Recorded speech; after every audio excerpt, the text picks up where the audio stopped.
नमस्कार, मेरा नाम रमेश है। मैं अपने आप को बहुत खुशकिस्मत मानता हूँ कि मेरी शादी रचना से हुई।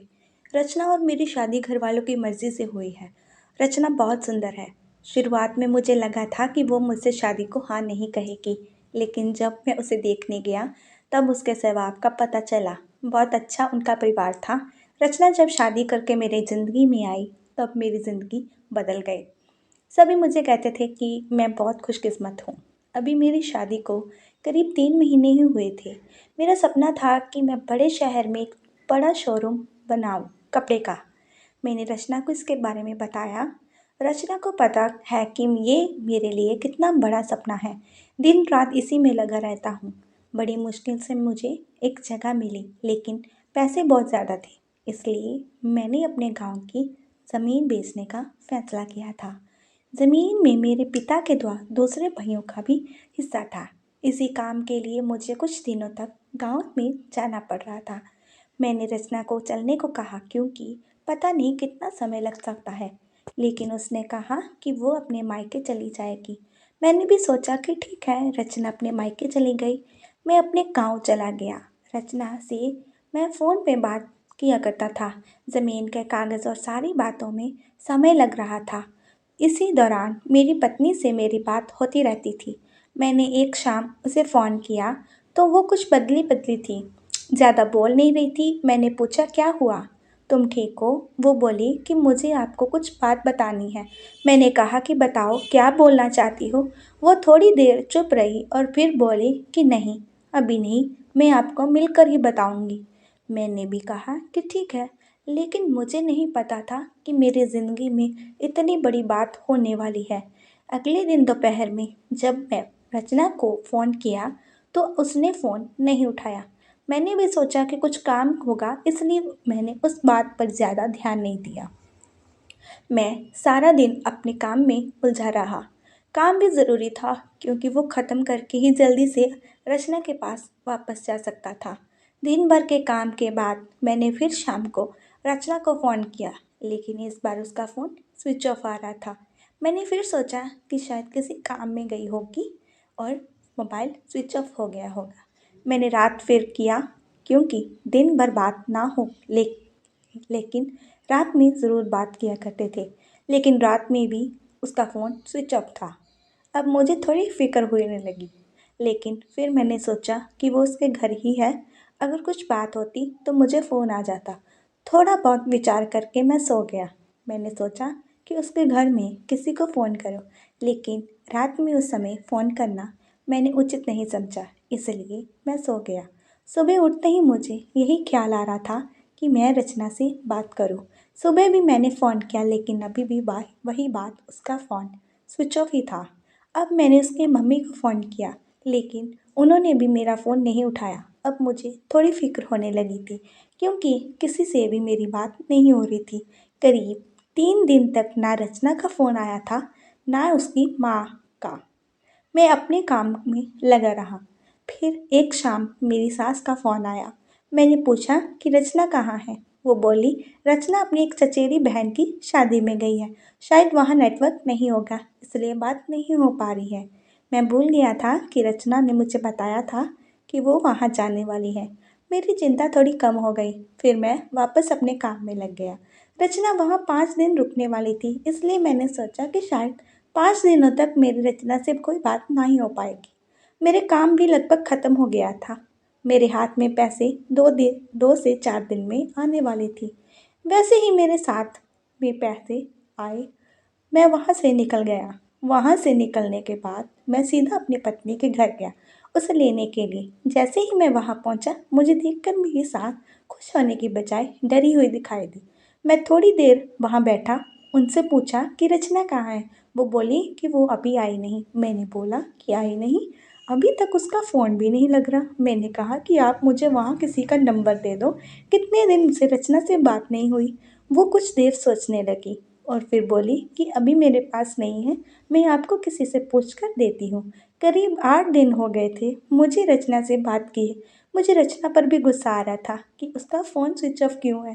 साथ उसका फ़ोन काम नहीं करा तो वो किसी के भी फ़ोन से बात कर सकती थी, लेकिन उसने मुझसे बात नहीं की।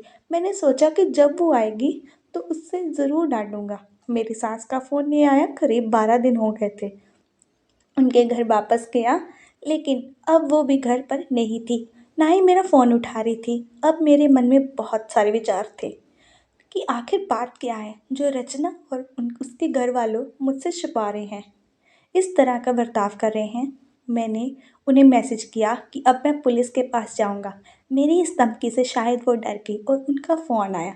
बोली कि बेटा, मैं तुम्हें कुछ बताना चाहती हूँ, तुम घर आ जाओ। अब मेरी चिंता बढ़ती जा रही थी। ऐसी क्या बात है जो ये सब मुझसे छिपा रहे हैं? मेरी पत्नी ने मुझसे 20 दिन से बात नहीं की थी।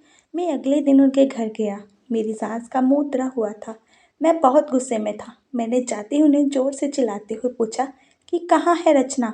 मेरी सास मुझसे बोली कि बेटा, अब मैं जो तुम्हें बताने वाली हूँ उस पर तुम्हें विश्वास नहीं होगा, लेकिन यही सही है।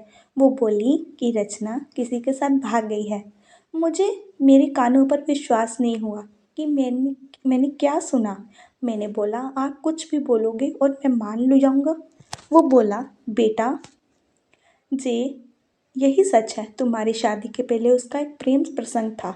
जब वो वहाँ गांव में अपनी बहन की शादी में गए तो उसे वह वहाँ मिल गया और वो मौका देखते कर वहाँ से भाग गई। मैं जानती हूँ कि तुम मुझसे बहुत प्यार करते हो, लेकिन अब यही सच है, तुम्हें उसे भूलना होगा। हम लोग पुलिस के पास नहीं गए तो बदनामी होगी, इसलिए हम इस बात को तुमसे छिपा रहे थे। रचना मेरे साथ 3 महीने तक रही थी। जितने में उसे जानता था वो ऐसा नहीं कर सकती थी, लेकिन उसकी माँ ये कह रही थी तो मैं कैसे ना मानता। मेरा मन अभी भी मानने को तैयार नहीं था। मेरी सास मेरे आगे रो रही थी, माफ़ी मांग रही थी। इतनी बड़ी बात मेरे घर वालों को पता चली तो उन्होंने भी विश्वास नहीं किया। रचना स्वभाव में बिल्कुल ऐसी नहीं लग रही थी। रचना की माँ को देखकर मैं और मेरे घर वाले चुप रह गए। हमने कुछ बड़ा कदम नहीं उठाया। मैं अपने साथ हुए इस धोखे को बर्दाश्त नहीं कर पाया। मैंने रचना को बहुत प्यार किया था और मुझे कुछ भी हासिल नहीं हुआ। रचना नाम से मुझे नफरत हो गई।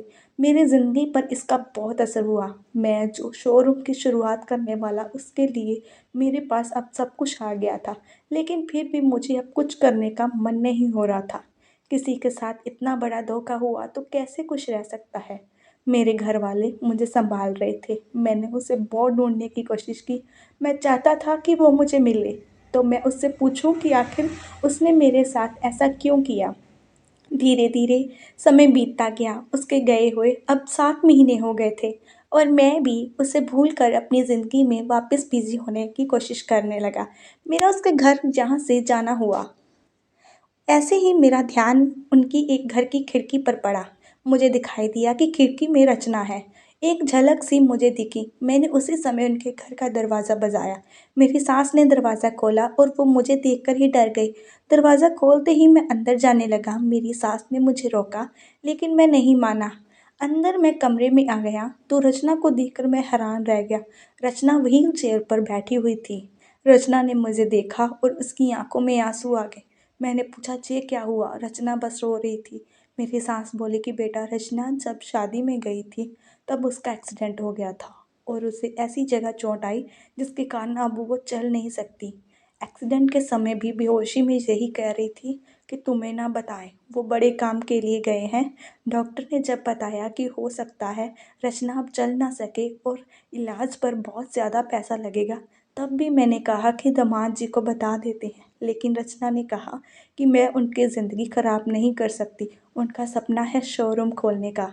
उनकी ज़िंदगी में जाऊंगी तो उन पर बोझ ही बनूंगी। इसलिए रचना ने ये झूठ तुम्हें कहने को कहा ताकि तुम उसे भला बुरा कहकर उसे भूल जाओ, उससे नफ़रत करो। मेरी पत्नी मुझसे इतना प्यार करती थी। मैंने उससे कहा कि रचना, अगर मेरी साथ ऐसा कुछ हो जाता तो क्या तुम मुझे छोड़ देती?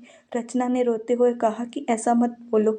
रचना ने कहा कि मैं आपकी दोषी हूँ। एक्सीडेंट में हमारा बच्चा जो मेरे गर्भ में था वो भी नहीं बचा। आप मुझे भूल जाएं, दूसरी शादी कर लीजिए। मैं आप पर बोझ नहीं बनकर रहना चाहती। रचना की आंखों में आंसू नहीं रुक रहे थे। कितने दिनों बाद उसने इन्हें रोक रखा था। मैंने रचना को बीते कुछ महीनों में ना जाने क्या कुछ नहीं कहा, लेकिन अब वो रचना को एक पल भी अपने से दूर नहीं रखना चाहता था। मैंने रचना की एक बात नहीं सुनी। मैं रचना को अपने साथ ले आया। अब कोशिश यही है कि वो फिर से चल सके। मैंने मेरा शोरूम बेच दिया और अच्छे से अच्छे अस्पताल में रचना को दिखाया है। उम्मीद है, उम्मीद की किरण दिखाई दे रही है। बस ये मैं यही चाहता हूँ कि वो फिर से अपने पैरों पर खड़ी हो जाए। Thank you for watching. Please like, comment, share and subscribe my channel. Thank you so much.